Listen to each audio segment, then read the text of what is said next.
Welcome to Pastor Time, the podcast where we talk about real life, real faith, and all the mess in between. Today we're talking with Dylan Sheffield, a guy who showed up to our youth ministry Rise in high school, even though he didn't want to, but we'll get to that later. He served about 6 months as the children's pastor during a break from school, and now he walks back into Vienna Church of God, not as staff, but as someone who lived through transition, marriage, and a season away from ministry. So we're going to talk about everything, any and everything you can possibly think of. So let's go ahead and get started with it. I am super excited about this, and we'll get more into this later of you, of course, moving to Tennessee, and now you're back. What was your first thought walking back into VCOG after time away? Man, I was excited. The biggest reason that my wife Emily and I moved down was because we just felt like it was just God's plan. I had you and Tony and Pastor Scott all like at some point within the last the 3 months up until we moved, like all three of y'all sent me a message regarding like moving back down. And like I never talked to y'all about me moving down. Like I didn't even tell y'all that we were planning on moving at all. We were actually planning on moving to Nashville and to be close to my sister who lives up there. And I told Emily, I was like, man, like it's hard just because, like junior, my whole life I've told myself once I leave, I'm going to leave and I'll come back and visit and everything. But outside of that, I don't plan on coming back to Cordelia, Vienna and staying.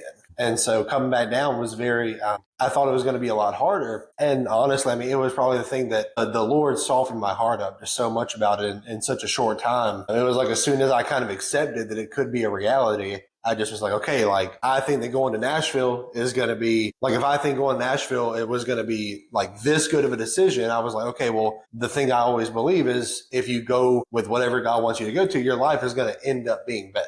And I was like, if whatever God has in store for us is going to be better than however good I think my life is going to be, if I don't do that, then this is going to be something exciting. And so coming down, I super, super hopeful and just very, very excited. I feel like we both, the first service we were back was, we were just, everybody was at the altar just worshiping. I was like, man, okay, I think that God is doing something special. So just super excited, very, very hopeful for the super near future, it seems like. Yeah, for sure. I know when I actually talked to Pastor Tony and Pastor Scott, I had no idea that they had messaged you either. Mm-hmm. So it was a real God thing that it's just because I think you ended up messaging all of us later and was like, hey, you've all kind of reached out to me in this time here in this window. So yeah, it was definitely a God thing. It's weird. It's weird how God works like that. How he does many things differently. And for me, something that I told Emily, I was like, man, my whole life, I feel like I've always felt like I grew up in church and everything. I've never had a moment where I've been fully away from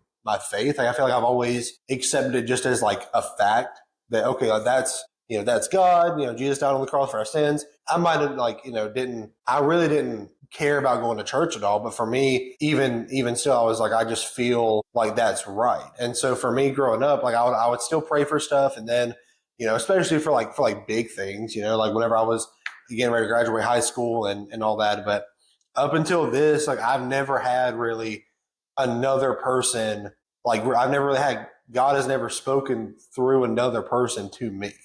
And I was like, man, if this is how he's doing it already, my whole life I've been really wanting for God to speak to someone, because I feel like all the decisions I've made,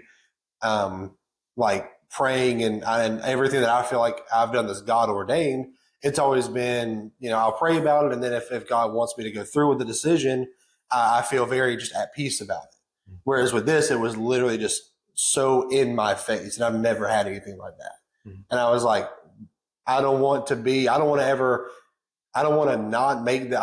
not go back to Vienna and later in the future, just think back to what could have been if I don't make that decision. So, to me, there really just was no reason after that to go to Nashville. I was like, I'm fully bought in. Let's do it. Come on. Well, now that you're back, as you were moving, did it feel like you were coming home or stepping into something entirely new? That's a great question. It really was more like I'm stepping into something entirely new. I feel like, and I've, obviously, even since we've been living in Tennessee, we've come down and visited a good bit of times, and we've come here. It's just, I feel like a whole new person, even like I said, because it's not like this is my first time coming in a long time, I've been here even before moving down within the past month or two, multiple times. And so for whatever reason, it really just feels like am just a whole new person. Like I'm not coming in with any sort of title, but I do have like ideas and stuff that I'm very, very excited about. And yeah, so definitely just feels like just stepping into something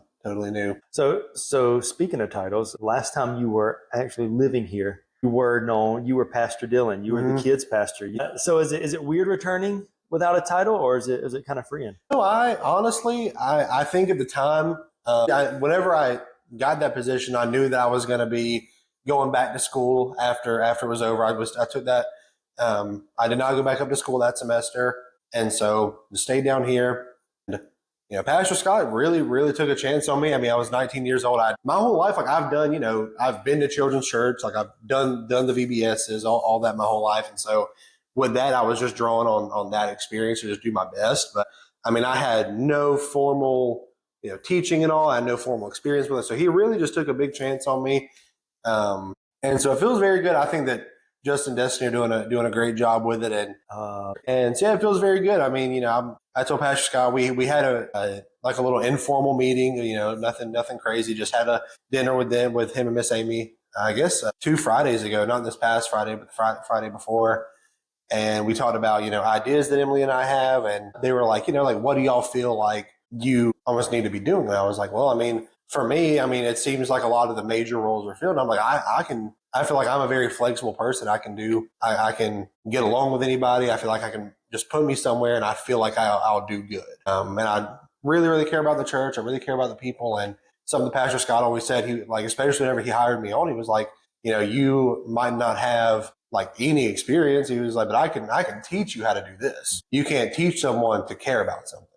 And so that's something that really, really helped me. I was like, well, you said it. I mean, if I have questions, then I'm going to come ask you. And so I told him, I was like, I'll put me anywhere. I mean, obviously with Tony Denton coming up, I think he's doing, like young adults. And so we'll get there, but I mean, we can help out with that, help you guys out with the youth, whatever. Yeah. So very, very freeing. I feel like I can just come and I feel very good, not really any pressure. If we want to do something, always can. Like I said, we do have, Emily has a lot of good stuff that we think that we can bring to the table and help out in any way we can. That's awesome. I'm excited to see where that goes. But let's kick it back a little bit. Let's kick it back to when you first got here. Yeah, like when you first came into the youth group. When your mother had to drag you kicking and screaming, apparently, from your words. So what kind of student were you when you was in Rise? I mean, honestly, you could probably tell me better, but I think that I was, maybe at the beginning, I think I was intimidated by some of the other kids. Like I was a little bit, it was one of those things where it's like, I knew some of them, but not well enough I don't think they really knew me at all. Like I think that I knew some of their names just from other people, but I didn't want to, I didn't really want to really put myself out there at all. And I think at the very beginning, I think I was very, very shy. And then as some of those kids like faded out a little bit, I think I kind of took on a bigger role, and my personality started becoming a lot bigger in the youth room for better or for worse at some points.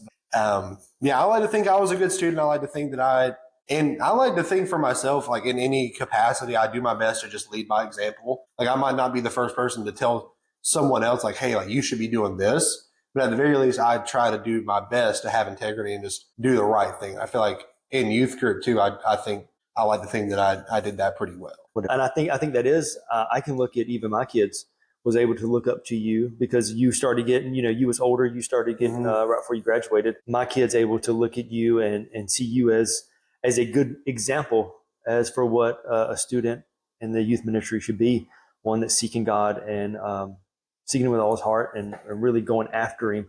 Yeah. Because we don't have a lot of that anymore. And it's actually kind of disheartening at times because you see like there's so much going on in the world, but we have very few that really want to seek God. So it's good to have those kids that will come in and be like, I'm not ashamed of it. I'm going to do it. And for other people to be able to look up to it. So was there a moment back when ministry first crossed your mind? I remember, we don't know if it was the Winterfest. I was able to go to 3 Winterfest trips with the youth group. I feel like it was the one from my junior year because we were just talking about the one from my senior year ended up getting canceled. So I guess it must have been the one from my junior year. And so that Winterfest trip, and this is a very vivid memory. And looking back, I always question whether it was God, because at the time I was very, like, I feel like I'd been in church my whole life, but I was still very, I feel like, immature in how I looked at things. At the time, I was very like, God, if you want me to do this, like, I'm just going to look for a sign, but whatever it could be. I was just talking to my family the other night, and I was like, it took me years to have to fix my mentality, because I'm like, you can't, like, if I want to do something and I pray to God about it and just say, give me a sign, I'm going to take anything as just a sign that it's what I want to do. And so we in Sunday school were talking about Gideon and the fleece, and how he told God, he was like, if you want me to do this, and I'm going to lay the fleece out in the morning. And he did it like 2 different times. He was like, in the morning, if I should go through with it, like, make it to where the fleece is the only thing that has dew on it. And the next day it was like, make it to where the fleece is completely dry. Everything else, it has like morning dew on it. So that's been something I was very naive about. Like I said, is just asking for signs. And so went to Winterfest, and like, I really, really felt like, I don't remember who it was that was speaking that night, but I just remember that night something got said, and it just like really, really hit me about ministry. And looking back, I think that it may have been just like a general calling, but like, that's kind of I remember that's the night that like I really like started thinking about, okay, like, what do I want that to look like? I'm like, obviously, not going to stay in the youth group forever. It's like, there is ministry opportunities outside of that. Like, there's even just in like an everyday capacity. But yeah, we was actually talking about that in Sunday school this morning, of how, like, where's your place at? Like, and we talked about how Moses' place was in God's presence. And sometimes your place is waiting, and you can, if you're not careful, you can get impatient and force something that God does not have for you. And now you're out of the will of God, and you've done messed everything up, all because you're trying to get somewhere instead of letting God guide you. You want to guide God. So yeah, that's completely understandable, and really getting and finding where God wants you, and not trying to be like, no, this is where I want to be, and saying, God, where do you want me to be? I ended up to that point, like you said, waiting. I mean, but it's really funny. I feel like we just had like the same Sunday school class, because like everything we're saying, I feel like we talked about it in our Sunday school class. It was it's kind of funny, but Malibu literally said something about like, anytime that she's ever made like a quick decision, she thought that ends up being, I've learned that is never the right. And I mean, I'm learning that myself. Okay, well, I want to take it back, because you said something at the beginning after I asked the last question. You said something that I want to take it back. We was talking the other day, I think it was yesterday, we were talking about how like, my generation knows where they was on 9/11. Yeah. Like, every generation has somebody that says, okay, I remember where I was when this happened. Mm-hmm. Your generation is COVID. Yeah. You remember where you were. Well, I want to go in that, because you're talking about Winterfest, and then we was just talking to how literally the day we were supposed to leave for Winterfest, it got canceled. Mm-hmm. And we still ended up going. Yep. But we just had a cabin, which the kids ended up naming Cabin Fest. Yep. So tell us about, from your view, from you seeing it from your perspective, what was that like? Man, I don't remember where I was whenever they ended up canceling Winterfest. I do remember where I was whenever they ended up sending the email out with our saying that school was canceled for the rest of the year. But I mean, I think at first I was very disappointed, which I'm sure everyone was. And I feel like we ended up losing a couple kids. I feel like maybe a couple kids might have even dropped out once we found that out. And I mean, of course, I was like, dude, no, like, I mean, I'm going. Like, we'll figure it out. I was like, I don't care. That way, yeah, dude. I was like, no, man. Like,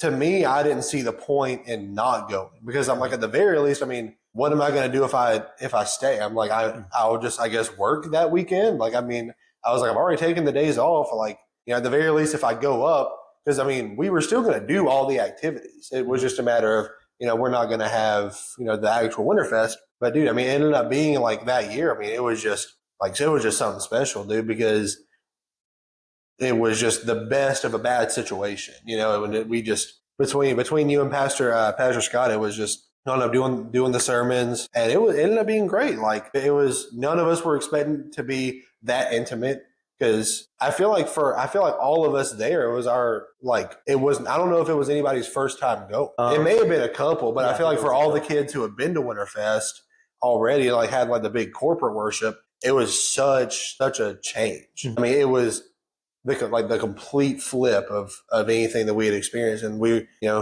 I think that all the kids that went were there for the right reasons. That's something that I really liked. I felt like the youth group that I got to be a part of in my time it wasn't here for just like a social club. Mm-hmm. You know, same thing that I like, why I think Vienna's, the church is so great is because, like, yes, we all get along, but nobody's here just to like hang out. Yeah. Like everybody is coming here like with a purpose. Same thing for that first Cabin Fest. I mean, it just kicked off a tradition because then for the next, you know, even after Winterfest came back, we just did normal the new normal Cabin Fest. Normal. And it's like we never thought, and it's like that's just something that never would have happened. Because like who would have thought like let's just go up and find a cabin and we'll just hang out. Yeah. Like it's so much more intimate. And I would definitely say like that was a different year. And one thing that I noticed during Cabin Fest, and actually Pastor Scott Hatton said this, he said in that moment, it wasn't about the big names. It wasn't about the big arena. It was just because Carrie Job wasn't there doesn't mean that y'all couldn't worship the same. Y'all came when y'all showed up, y'all came for God. And that was it. And it didn't matter if we was in a giant arena or if we was in a cabin. Should not matter. Like you was there to worship, and lives were changed because of those moments. Yep. And if anything, for me, what I like more about Cabin Fest is, and this might just be me thing, but it's like at Winterfest, I feel like we'd go and it's like for some kids, it's like the whole time they're just like, you know, and this was probably harder for you too, as like the person that actually has like be in charge. But it's like, I feel like for me, something that a lot of people were thinking about was just like, okay, like we got to get out of here and like beat the traffic basically. Whereas at Cabin Fest, like, dude, like if we want to worship for, you know, if you have like a few kids who want to worship for an hour extra, which was not uncommon. Like if you want to have kids just keep worshiping, it's like everybody else can like go on and like you guys are more than welcome to go on and like do what you like. Whereas at Cabin Fest, it was like, all right, everybody do this. Like, or I'm sorry, with regular Winterfest, everybody has to leave at the same time. It's like we're not gonna like we had to be out of there by a certain time. You know, I mean, even if we wanted to stick around, it ain't like the people were going to keep singing. Like, like at the end of the day, like they have a schedule to keep. Yeah, absolutely. Yeah, I think that's what made it great is, you know, when there was no, like when the Spirit began to move, if he allowed you to worship all night, worship and all that's night. Something that I think that you fostered that like so well. Yeah, like I guess I mean with Cabin Fest, because whenever I was here, whenever we were doing it with my group, I felt like it was a decent mix of boys and girls, and I feel like a lot of times it was a lot of the girls who would worship more, and it's like the boys would usually be like a little bit more rowdy, and so it's like, you know, okay, like cool, like we're done with service, but like if you guys want to stay, and it's basically you would like have like maybe probably me and one other like guy like stay down, whoever that may have been, and then all the other dudes could just go up and do whatever. Nothing wrong with that, you know. Like if you've gotten everything you've gotten out of it, go ahead. Like at the end of the day, this is a fun trip. Yeah. Like I want you to have fun, I want you to have a good time. So like when we're here for the time that we've carved out in the day for God, let's be intentional with that. Mm-hmm. But I think those Cabin Fests were just so good. Yeah. So looking back at when you were a student, did you see the student version of you becoming the leader you became? No, I think whenever I first started, like really, I think a lot of my personality got developed in youth group.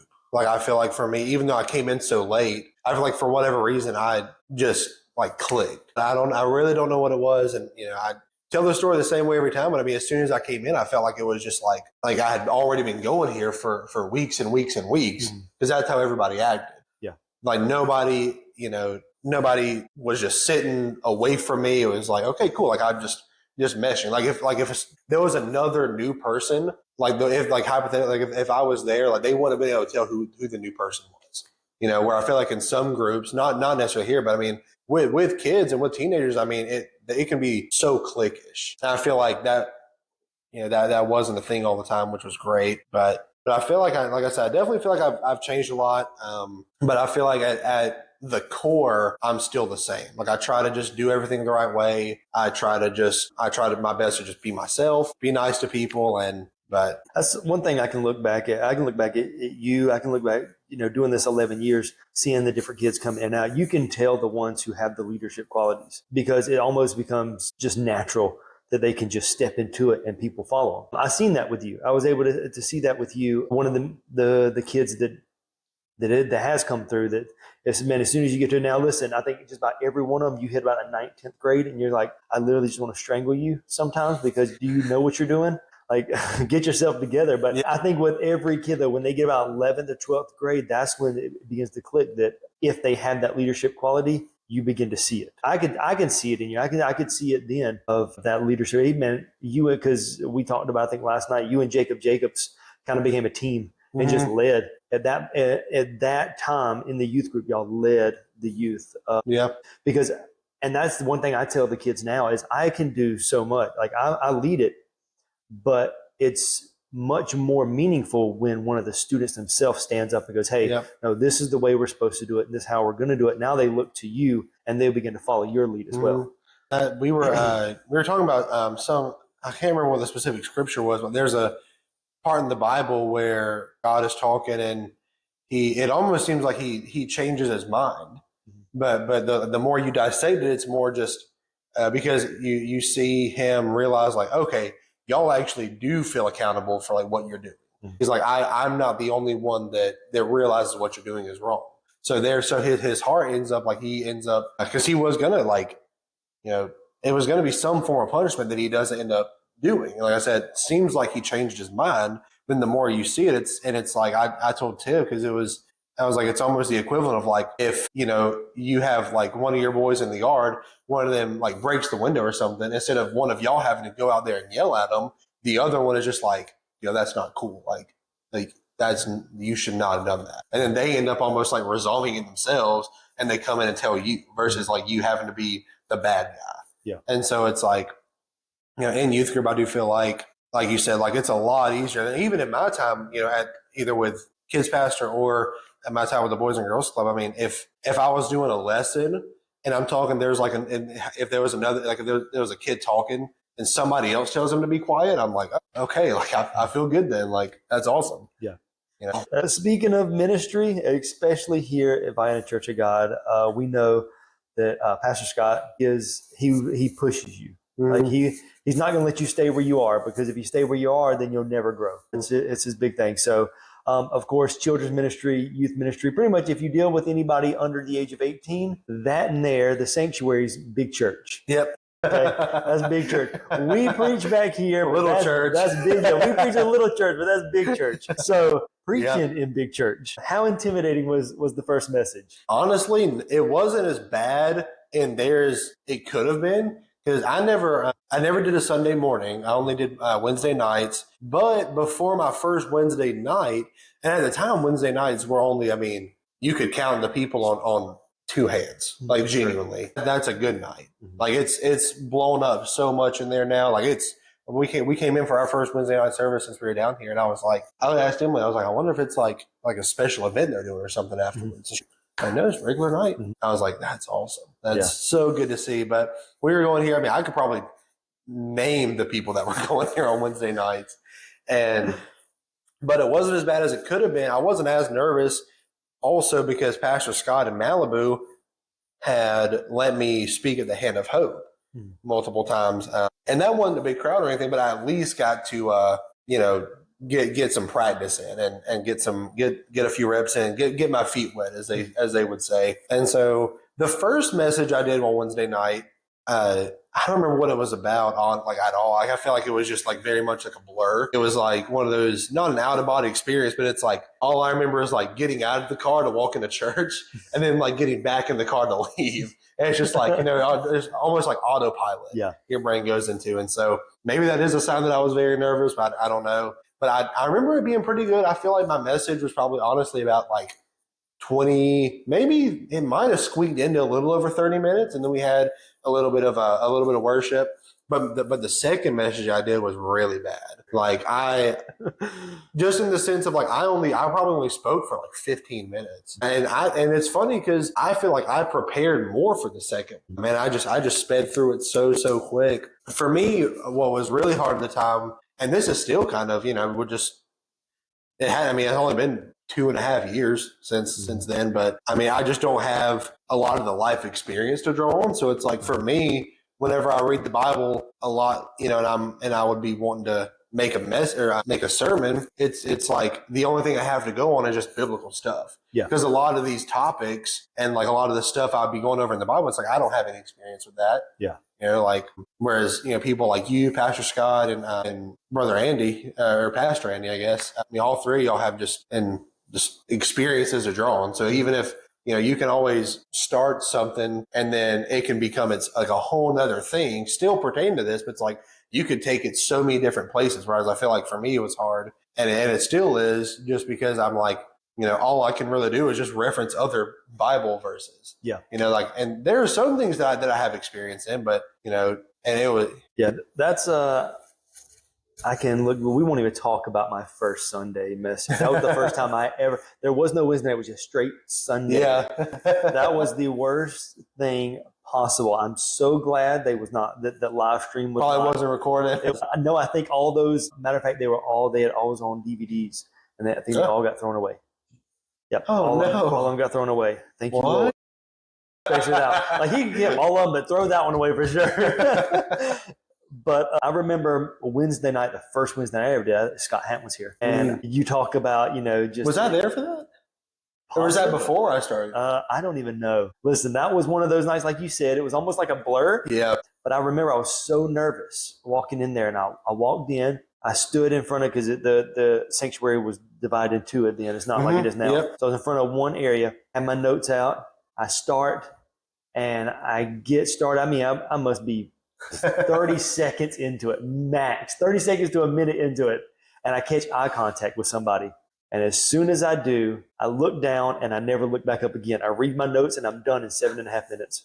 Who did you lock eyes with? Do you remember? I think it may have been Pastor Scott. I locked eyes, just like, oh crap. And then I look down and I start reading everything. I'm done 7.5 minutes. I sit down, he comes up and just kind of goes off of it. Yeah. Now, at that moment, I was like, how does he do that? I think Pastor Scott did that for my super short one. Yeah. I think he came up, probably not for I feel like he came up and did maybe another maybe 10 minutes. Like, it wasn't anything crazy. And I literally was just like, dude, that's not fair. Like, you literally came up with just like a general topic, and I'm like, dang it, I need some life experience. It was so good. Like I was just saying, my first Sunday service, after I wrecked the car, Pastor Kenny came up and cleaned it up for me. He was like, yeah, it's fine, don't worry about it. And he just went off of what I said. And he had to make a message out of it because I had just made a mess out of it. Like, it was just a hot mess. Like Pastor Scott said this morning, he was like, here, fix it. Yeah. And I've seen though over the years and over the experience, stuff like that, like you get it. And that's one thing that Pastor Scott's really good at is helping you grow in those spots. Well, it's like, okay, like I've been able, like I'm one of those people, some people can't, and thank God I can, but I can take criticism. Like, tell me what I did wrong. So, but just learning to get better and like you said, life experiences and really learning to dig. And I've even noticed since he got here, I was talking to somebody then and just noticing the style of my preaching is starting to change again. Like it's just, and I think that's a good thing. You have to evolve. Yeah. You have to continue to do that. And that's the big church. The big church still to this day, it's still okay. It's still kind of intimidating. That stage feels so much bigger whenever you're on it. I remember, and it's like one of those things where it's like if you're in the congregation looking up, it's like, okay, like whatever. And like once you're up there, it's like, man, when did this church get this big? That's so true. Like, it's different. Why are there 5,000 people in this room right now? Did everybody in Vienna show up when I decided to preach? That is so true. Like, I remember I look up there and I'm like, just looking, because you're looking at one person from sitting down. But when you stand up there, you look at, eyes are just locked on you. And they're like, yeah, go ahead. Matter of fact, my first Wednesday after Pastor Scott got here, you was part of it. I did. The new Pastor Scott? Yep. Scott Bryant? Yep, Scott Bryant. I did Who's Holding Your Arms Up? Yeah. Yep. I remember that. I think about that. I think about that one a lot, dude. I made Allie just stand up there and hold her arms up. Every time that I'm worshiping like this and my arms get tired, that's literally like right here. Every time. That's awesome.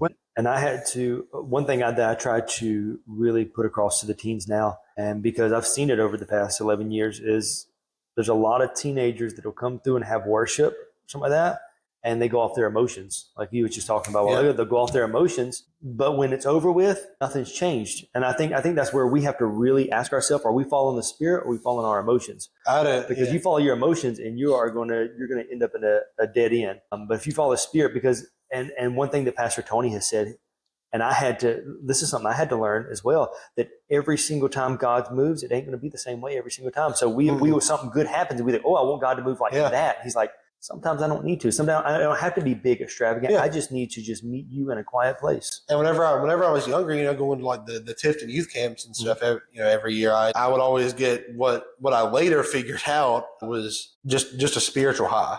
Yeah. Like, dude, like, don't get me wrong. I'm sure, like, I'm not saying that God wasn't in those moments, but it's like they're up there on the stage saying, like, take this feeling home with you, and, like, just make it last till next year, basically. Yeah. They wouldn't say that specifically, but it's like that's almost like the goal. Yeah. And it's like, that is definitely not a good way to go about it. Like, and I always, whenever I was younger, I'm like, for me to feel like I'm worshiping, I feel like I need to cry, and it never. And as I got older, and I realized you don't have to like cry and be super emotional to worship. Yeah. And like, you don't necessarily have to feel super emotional to worship. Mm-hmm. I mean, Pastor Scott doesn't cry every time he gets up on stage and starts like praying over people. Like, if he did, he wouldn't probably be able to pray over people. Yeah. And I think, if there ever is a time, the way I look at it is, if you're feeling something, but you don't feel super emotional, you still feel in your right mind, maybe that means you need to go pray for somebody. Mm-hmm.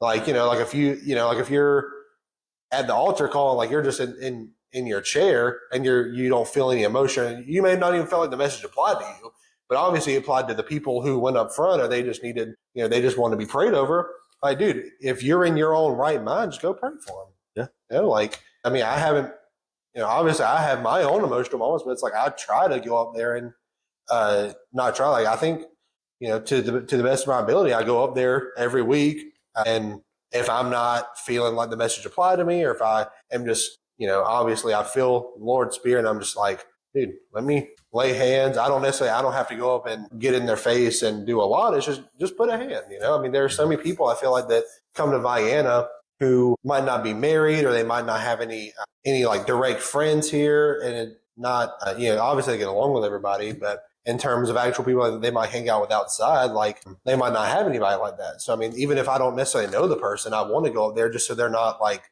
by themselves. Mm-hmm. It's like Pastor Scott he's not the only one that can pray for people. Yeah. Mm-hmm. He might be able to pray better than me, at least. Well, going back to what you said a while ago about you talking about being at youth camp and stuff like that, like you was talking about like a spiritual high. Yep. Yeah, that's one thing I've really tried to tell the kids. It's like, listen, because it feels that way now because you are around like-minded people who want the same thing you want now. When you go back to school, not everybody wants what you got. Nope. So it's going to be hard. So now you have to. I think that's Christianity. That's your walk with Christ. Your walk with Christ does do this. Yeah. There's going to be times where you're just low and you're like, I don't want to right now. I don't want to today. And I think there's going to be times where you're like, I want to. Listen, I'm about to take on hell with a water gun, with that water gun that you were using. That water gun, yep. Like, I will do it today. Like, I'm about to kick the devil in his face and laugh at him. And then there's other days you're like, I might as well just give in. Yeah. Like, I think that's what people don't see a lot of the times is those days. Christians don't have it all together. You're just like everybody else. There's a struggle that you go through, but the thing is that you have hope. I know that God will take care of me. I know where my hope lies. And if I wish some of the kids would understand that, because I guess being in it so long, I've seen it. I've done it. My parents used to tell me all the time, I was a kid once, and now I say it. And it's like, no, don't say that. Don't say that. You're making yourself sound real old. But being that age one time, I understand where they're coming from. If they would just listen, just understand what we're trying to say to them, it would make it all better. So, I think that's something that's so good about Cabin Fest is like, at Winterfest, it's easy to get emotional because you have these people who like are literally professional speakers. Like their job is to get people to the altar and to get people emotional. Like, not that I don't think that Winterfest has like great speakers. I think the Winterfest is great. But at the end of the day, those people are getting paid to be there to deliver a good message. Like they know how to, like, they've been doing this for years. Yeah. And, they're there. It's like, it's easy to get emotional when they're, like you said, 10,000 other people, you're screaming out worship songs and just, thinking about their job is also to just get you thinking about how much God has helped in your life. And that a lot of times, like, they'll share stories of people they know and that God's helped with. Like, it very, like, you just get that emotional high, that spiritual high. And whereas at Cabin Fest, because it's so much more raw, at Cabin Fest. Like we didn't have professional musicians. We had somebody's phone and Spotify. Like, it's not 30,000 decibels of music coming at us right here. It's not, 1,500 kids around us like this. It's like, dude, these are like my friends that I have right here. That's how it should be. Yeah. It's just so much more raw, like at Cabin Fest. That's why I think at Cabin Fest is so much harder to get a spiritual high like that. I think that's a good thing. Yeah. Like, I don't think getting a spiritual high is a good thing. I think that, I think that's a perfectly fine thing, but there's no point in doing it if you're not going to even attempt to keep that going. Mm-hmm. Like, it's like you can't just cut your grass once a year. Yeah. Our Cabin Fest a few years ago was Encounter of the King. That's because when we go to these things, we won't. Let's don't come just to play basketball or just to shoot pool or just to do this fun activity. A trampoline park, yes, Tanger outlets. We're going to do those things, but the main reason we are here is to encounter the King, to have an encounter with God. Yep. And if you're not here for that reason, then you're missing the whole point of everything, the entire thing. So that's a big thing for us, and we really try to push that. And I love the lock-ins, like the all-nighters. No, I don't. Not anymore. Not at 36 years old. I don't love them. But I like them just because that's another thing. I remember I guess the one and only one I've ever gotten to go to was with Emily, though. Yes. That's why I like it so much. No. Which, as a matter of fact, I think you was children's pastor then, right? I think you were the children's pastor then. That was right before you left. And they've asked for one now, and I'm like, there's too many boys. Actually, as a matter of fact, they just asked about one this morning. I was like, we made really? And I was like, no. You're not doing one? Mm-mm. I can't. Listen, it's not the same. My body does not. It was hard, dude. Same. It was very, very hard. It used to be different. It used to be different. When I was 30, totally. At 36, the body just does not. I can't handle. Listen, they up there drinking Mountain Dews and eating Takis. No, hopped up on Mountain Dew, and they're just wild. And I'm like, I just want to take a nap because it's 4:00 in the morning. Mm-hmm. So. Yeah, no, definitely 3 more hours. Just please call your parents now. I remember the one that we did was very, very fun. And I think that was. I knocked Emily on her back. Don't you remember? Dude, that was. You trucked her, man. You trucked her right there. I genuinely there. Did not mean to. Never meant to do that. So I want to talk about your life now. Like now, has marriage changed how you approach your faith? No, not for me, just because Emily is she's just as faith-based. So for me, I mean, outside of as the man of the household, I do believe that I should be strong in my faith, especially if she's going to be strong in her faith. I mean, she's someone that is just very, very, very spirit-minded, and it can be intimidating sometimes. Like Gene, like from Emily, it can be very intimidating. And I tell her this all the time, like, dude, she's a very, very good speaker. She's really good at doing sermons. And that's something that I think I told Pastor Scott, I was like, dude, get her up on stage. Like, it's her turn. I mean, unless you want to keep your job, because we might have to take a vote and put her in as pastor if we hear her speak. But it was funny. Like, every time I think about that all night, I think about her doing sermons, because we had done pick a random, because she actually made the game up of she said she had done it whenever she was in school. Mm-hmm. And she was like, you write down a piece of paper, just random, like everybody write down a random object. Mm-hmm. And you put it in the hat, everybody pull it out, do like a quick sermon about it. Yeah. Whatever. I forgot about that, but I do remember that. Yeah. That was super fun. I'd like to do that again. That was that specific game. That was a lot of fun.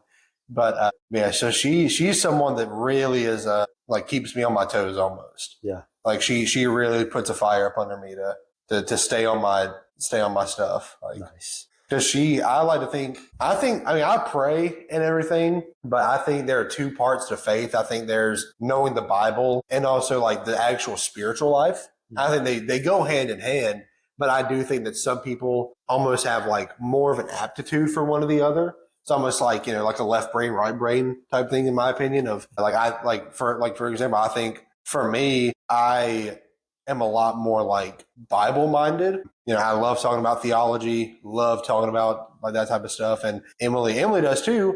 But Emily is also very, very spiritual.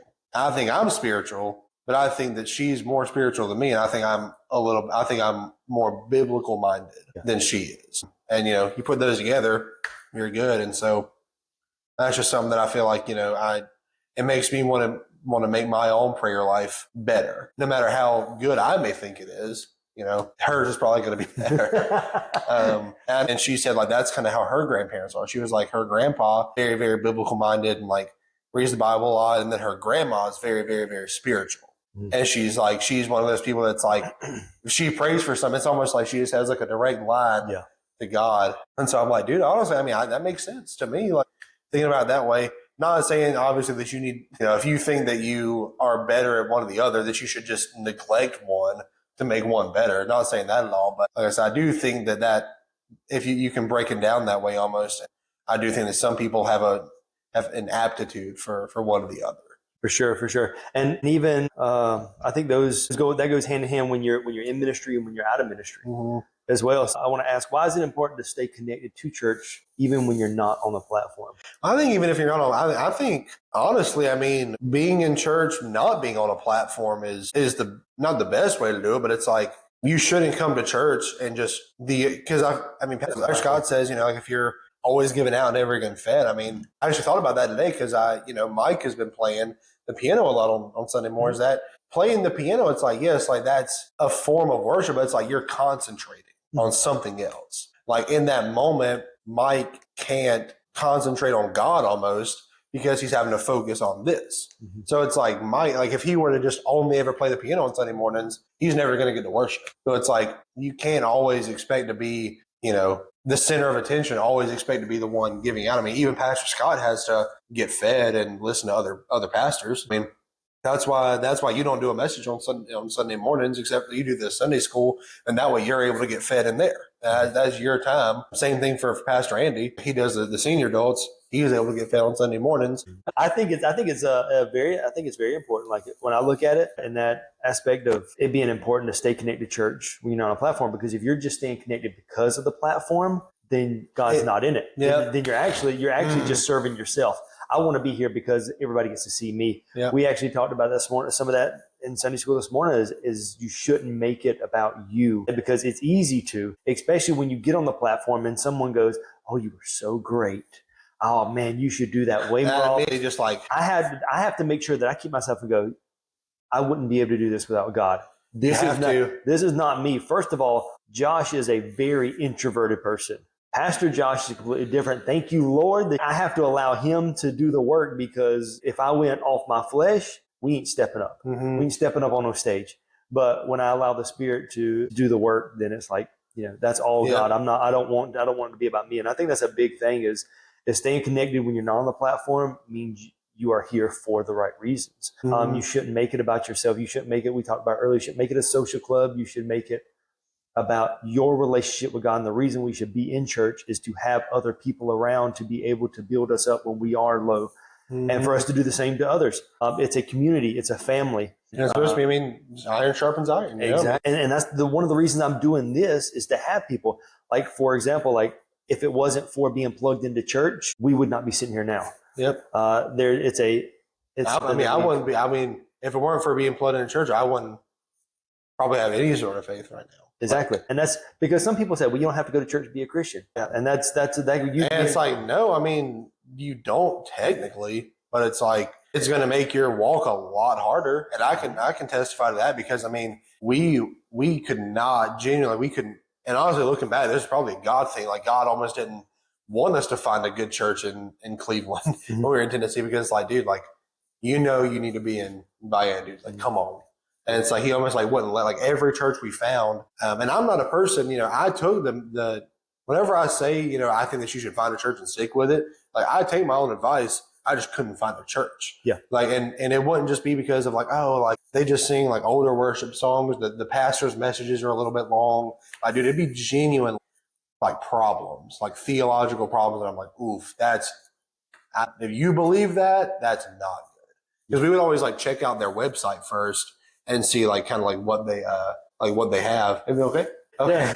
I check out, because pretty much every church that we found had some sort of like what we believe on their like homepage if they had a website, and check that out. It would sound good, but it's like the pastor would just say something like so crazy, and everybody you just say like, that's so good, like, that's so good. I'm just like, That's not good. Yeah. I'm so sorry. That's not good. And I tell the kids, I even tell the kids now and I think every pastor should do it, is don't believe just because I say it from this pulpit or this stage, don't believe it. Do the study yourself. Yep. Do the research yourself, because if I'm saying something wrong, if I haven't done the correct study and I'm saying something wrong and you're not going to check it out, then now you believe it as well. And I think that's a lot. It happens a lot is we hear something and just go by word of mouth instead of doing the research and looking in the Bible ourselves. We go, well, my pastor said this, so now we believe it. And it's like, we've got the whole thing mixed up, and it's really we need to worry about what Jesus said, not what Pastor so and so said. It'd be hard because for months, obviously, we would come to church whenever we come down here, and like we would try different churches, but like it was so hard and so discouraging. And it's like you can read your Bible and pray all day long, but it's like it's so hard to feel connected whenever it's literally just like I told you, it's like towards the end, especially, it really just felt like it was just me and Emily.